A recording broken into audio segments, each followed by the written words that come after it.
All right, today we're going to dig into one of the most famous and honestly most misunderstood stories in the history of management, the Hawthorne Studies. It's the origin of a term you've probably heard, the Hawthorne Effect. But trust me, the real story behind it is way more interesting than the simple definition you might know. Let's get into it.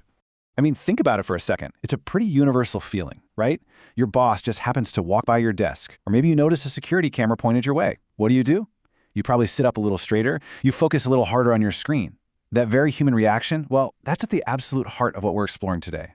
So yeah, this is the textbook definition that most of us learned. The idea that when people know they're part of an experiment or are just being watched, they change how they act. It seems pretty simple and straightforward on the surface. Oh, not even close. That simple definition, it papers over a huge, dramatic story of flawed experiments, some truly groundbreaking discoveries, and a complete revolution in how we think about work. And to really get it, we have to rewind the clock.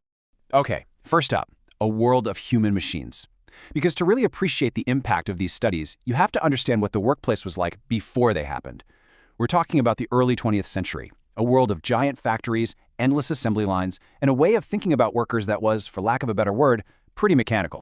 At the time, the whole philosophy was dominated by a guy named Frederick Taylor, and his big idea was called scientific management. It basically saw workers as just another part of the machinery. The core belief was that people are kind of lazy, they're only motivated by cash, and the secret to getting more out of them was to break every single task down into the most efficient, stopwatch-timed motions possible. And this chart, this perfectly captures the world before and after Hawthorne. We're about to see this massive shift from Taylor's man-as-machine idea on the left to what would eventually become the human relations movement on the right. It's a move away from just physical efficiency and a new focus on things like group dynamics and morale. It's a huge deal. So that brings us to Section 2, the experiments in human motivation. We're going to look at what really went down at the Hawthorne Works plant. Now, this place was a massive Western electric factory outside of Chicago. It employed something like 30,000 people.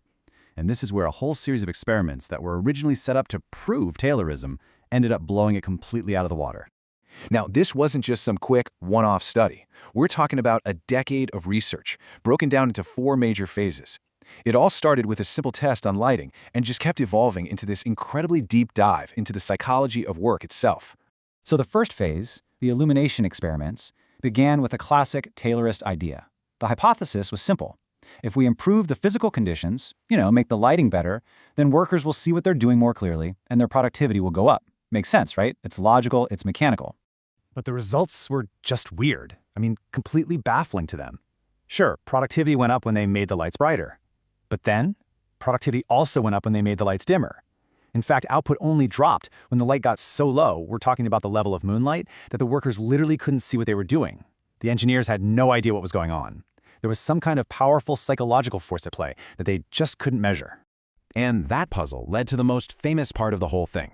The researchers, now led by a guy from Harvard named Elton Mayo, took 6 women and put them in a special room to assemble telephone relays. They gave them new benefits like rest breaks and shorter workdays, and just like they hoped, productivity soared. But here's the real kicker. When they took all those benefits away and put the women back on the original grueling schedule, productivity stayed at its peak. Mayo had this light bulb moment. The physical stuff didn't matter. The real magic was social. These women had become a tight-knit team that felt special, that felt valued. What's so fascinating is how these studies showed both sides of the social coin. You had the relay assembly women who formed this positive, cooperative team that pushed productivity up. But then, in a later study with a group of men in the bank wiring observation room, the exact opposite happened. The men formed this defensive little group that used serious peer pressure to keep production down because they were afraid if they worked too fast, management would just cut their pay rates. They even had nicknames for guys who didn't follow the rules. A fast worker was a rate buster and a slow one was a chiseler.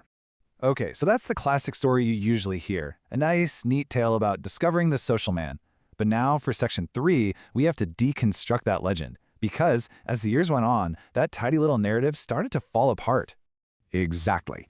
Researchers started digging into the original methods and the data, and they began to ask a really important question. Was that heartwarming conclusion actually backed up by the evidence? And the criticisms that came out were pretty serious. For one, the conclusions were based on a tiny handful of people, and some really important details were just kind of swept under the rug in the official story. Like, for instance, in that famous relay assembly room, 2 of the original women were actually fired for being too slow and replaced with others. Now, the threat of getting fired, that's a pretty big motivator that has absolutely nothing to do with team spirit, but Mayo barely even mentioned it. So for decades, people argued back and forth using just the researchers' published summaries, because everyone thought the raw data was lost forever.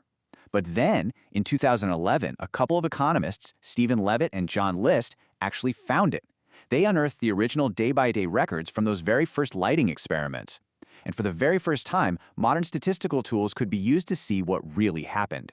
And what they found was, well, a bombshell. After running the numbers, they wrote that the popular story, the one about productivity jumping up and down with the lights, was, and I'm quoting here, entirely fictional. There was simply no statistical proof for it in the data. So what was the real story? Well, it was a lot more subtle. The data didn't show that productivity changed whenever they fiddled with the light bulbs. No, what it did show was that productivity was consistently higher during the weeks when any kind of experiment was going on, compared to the weeks when things were just normal. The workers weren't reacting to the light. They were reacting to being experimented on. Okay, so Section 4, Hawthorne in the Digital Age. The myth is busted, the reality is way more complicated. But that doesn't mean we should just toss the studies out. Actually, it's the opposite.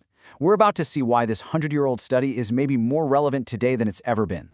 You see, today, we've basically traded those human observers with clipboards for something called bossware, software that tracks our every keystroke, our screen time, even our physical location. This constant digital surveillance is really just a high-tech version of Taylorism, trying to measure and optimize every single second of our workday.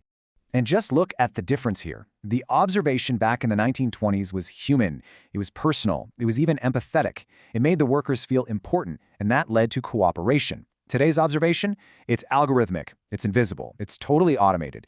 It doesn't make people feel important, it makes them feel distrusted, and that leads to anxiety, stress, and burnout. And this is the key. This is why the modern digital Hawthorne effect is so often a negative thing. It's observation that's been stripped of everything that made the original effect positive. There's no human connection. There's no empathy. There's no feeling that you've been chosen for something special. It's just measurement.